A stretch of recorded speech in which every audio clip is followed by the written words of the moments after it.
One of the most iconic and recognizable looks from World War II is that of the U.S. Army Paratrooper, first deployed in 1942 as part of Operation Torch in North Africa.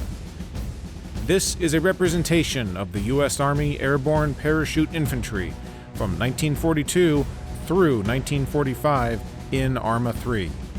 Developed at the beginning of the war, the Model 1942 Coat Paratroop Jumper, second pattern, and Trouser Paratroop Jumper, second pattern, were standard issue for all parachute infantry.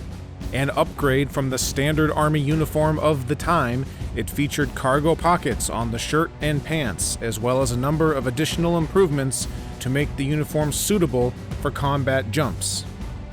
Shortly before D-Day in June of 1944, airborne units had their uniforms modified with additional canvas patches and reinforcements in the elbow and knee areas due to a weak design in the fabric.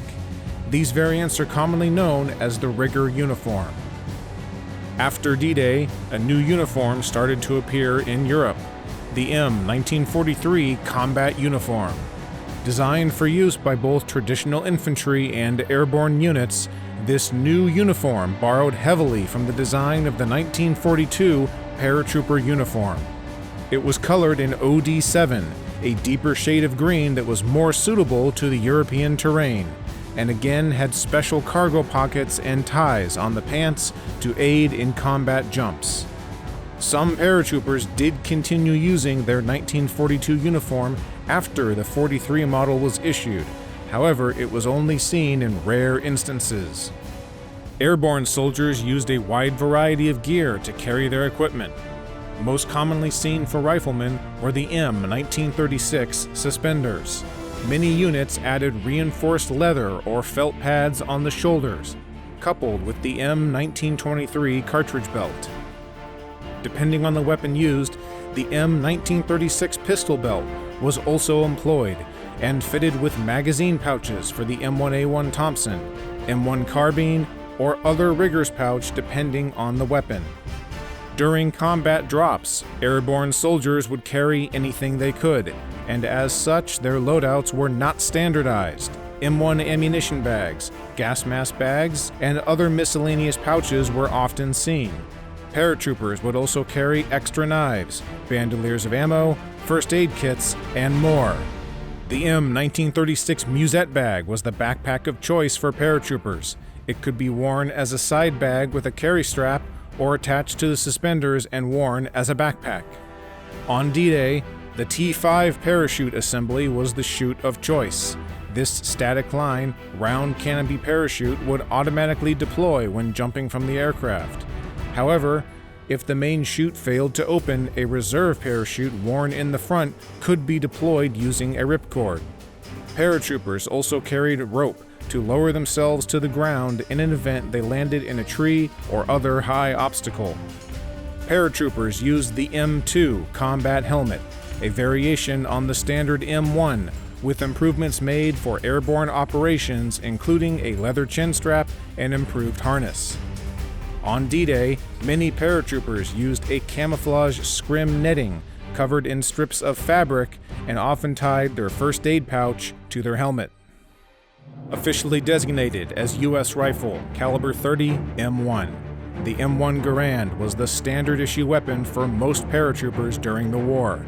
Designed in 1928 by John Garand, this semi-automatic rifle fired a 30-06 round from an 8-round clip, which loaded and ejected from the top of the weapon.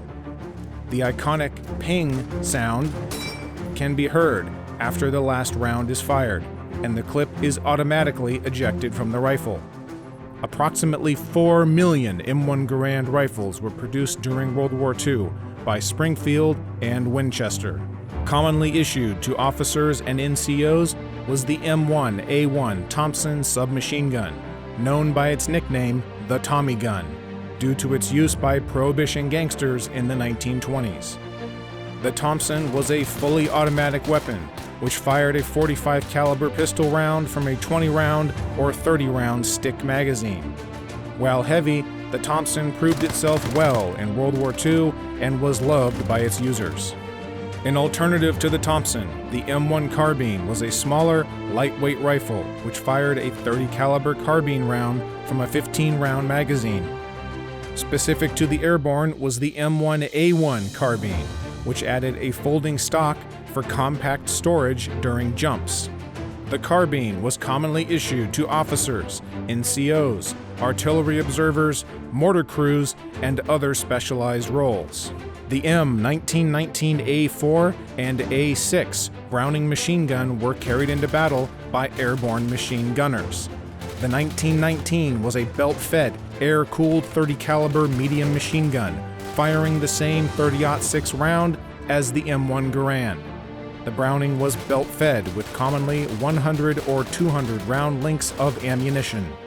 In the official TO&E, or Table of Organization and Equipment, for parachute infantry, the BAR, or Browning Automatic Rifle, was not issued to paratroopers simply because it was too difficult to jump with due to the size and weight of the weapon and ammunition.